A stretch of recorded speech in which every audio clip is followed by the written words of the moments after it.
ওমানের visa open করছে।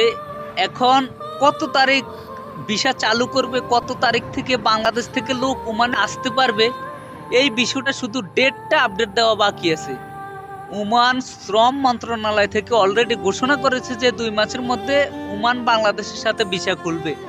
এখন আমি এই বিষয়টা নিয়ে ভিডিও করছি, অনেক ওমান প্রবাসী আমাকে কমেন্ট করছে আপনি কি তাদের বাদ দিবেন। আরে বেকুবের ঘরে বেকুব, তুই কি না খাই ওমানের মধ্যে আসস? তোর রুমের মধ্যে যাবে ও খাইতে?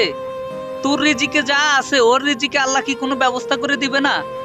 তোদের মতো মানুষের কারণে আমরা সব জায়গায় সব জায়গায় অপমানিত হই আমরা বাংলাদেশিরা। তোদের মতো মানুষের কারণে কিছু কিছু জায়গা বাংলাদেশি বলতে লজ্জা লাগে।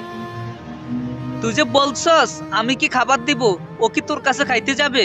তুই কাজ করে খাস না, তাহলে ও কাজ পাবে না? ওমান কি ছোট দেশ, এখানে কাজ নাই?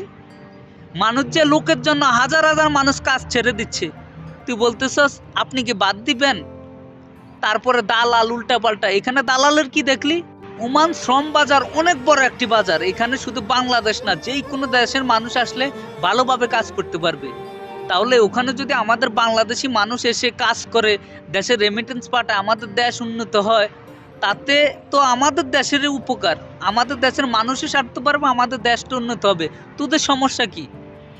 তোরা বলতেছিস ওমানে কাজ নাই, এই সেই ভাত খেতে পারবো না। তুই কি কোনদিন না খাইছিলি? যে আসবে তার রিজিকে যা আছে সে ঠিক তাই পাবে। আসলে তোদের সমস্যাটা হচ্ছে এরকম, তোদের তো মন ছোট, মনে করো যে এখন হেল্পারি কাজ করে 10 রিয়াল হাজিরা, লোক আসলে তো আবার 7 রিয়াল হয়ে যাবে।